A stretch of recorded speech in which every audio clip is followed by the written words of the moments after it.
কেউ তাকে বলল ভারতীয় স্ক্রিন গডেস, কেউ লিখল এ যেন অজন্তার গুহাচিত্র জীবন্ত হয়ে উঠেছে, আর তার ইংরেজি উচ্চারণ শোনা যেত যেন পিয়ানোর মৃদু ঝঙ্কার। কিন্তু হিমাংশু রায়ের নিয়ন্ত্রণের নাগালের অনেক ঊর্ধ্বে ছিল দেবিকা রানীর সাহস, তার মনন, তার স্বাধীনতা। তাই কিছুদিনের মধ্যেই স্বামীর শিকল কেটে দিলেন তিনি। কর্মার পর প্রযোজনায় মন দিলেন হিমাংশু রায়।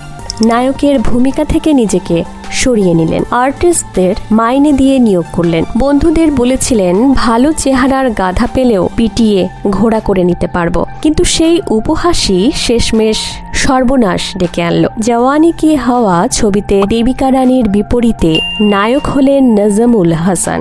লখনৌভি তরুণের গাল ডালিম ফাটা চাহনি বিদ্যুৎ। দেবিকা রানী মুজলেন তার প্রেমে। স্বামীর অজ্ঞাতসারে শুরু হলো এক নীরব সম্পর্ক। এরপর একই জুটিকে নিয়ে শুরু হলো জীবন নাইয়া। কিন্তু মাঝপথেই দেবিকা রানী ও নজমুল পালিয়ে গেলেন কলকাতায়। সিনেমা থমকে গেল, স্টুডিও থরথর করে কাঁপল। রাতার ভূমিকায় অবতীর্ণ হলেন বম্বে টকিজের সাউন্ড রেকর্ডিস্ট শশধর মুখোপাধ্যায়। তিনিও হিমাংশু রায় গিয়ে ধরলেন সেই যুগলকে কলকাতার গ্র্যান্ড হোটেলে। দেবিকা রানী তখন প্রায় মনস্থির, বম্বে টকিজ ছাড়বেনি। নিউ থিয়েটার্স থেকে আসছে একের পর এক অফার। কিন্তু মুখুজ্জে মশাই তাকে বোঝালেন তুমি একজন দুর্দান্ত শিল্পী, কিন্তু হিমাংশু ছাড়া কেউ তোমাকে ঠিকভাবে ব্যবহার করতে পারবে না। দেবিকা রানী ফিরে এলেন বম্বে টকিজে। নজমুলের কেরিয়ার শেষ হয়ে গেল চিরতরে। কিন্তু হিমাংশু রায় ও দেবিকা রানীর দাম্পত্যের ছেঁড়া তার আর জোড়া লাগলো না। স্ত্রীয়াস চরিত্রমে বেকুব বনে হিমাংশু রায় তখন খুঁজছেন এক নিরাপদ নায়ক। আবার উদ্ধারকর্তা সেই শশধর মুখোপাধ্যায়। তাঁরই শ্যালক ল্যাবে কাজ করত, তাকে এনে রাতারাতি জীবন নাইয়ার নায়ক বানানো হলো। নাম বদলে গেল, কুমুদলাল কুঞ্জলাল গঙ্গোপাধ্যায় হয়ে উঠলেন অশোক কুমার।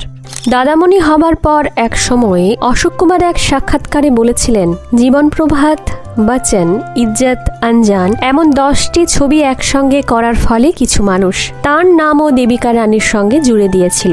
কিন্তু তা একেবারে ভুল কথা, এমনটাই জানিয়েছিলেন তিনি। বয়সে 3 বছরের বড় বস পত্নীকে বরাবরই গভীর সমীহ করতেন অশোক কুমার। কিন্তু আশ্চর্যজনকভাবে এই কথায় যেন অজানা কারণে ভীষণ রাগিয়ে দিয়েছিল দেবিকা রানীকে। তবু পরে এক অন্য মুহূর্তে হাসি মুখেই বলেছিলেন তিনি, আমার চারপাশে কতজনই ঘোরঘোর করত, আমি তো সেসব খেয়ালই রাখতাম না। তবু দুর্জনেরা বলতো এসব সম্পর্কেই নাকি ধরি মাছ না ছুঁই পানি ধরনের এক রহস্যময় প্রেম লুকিয়ে থাকতো। আর সেই অনিশ্চিত সম্পর্কের জালেই শেষ পর্যন্ত ভেঙে পড়েছিলেন হিমাংশু রায়।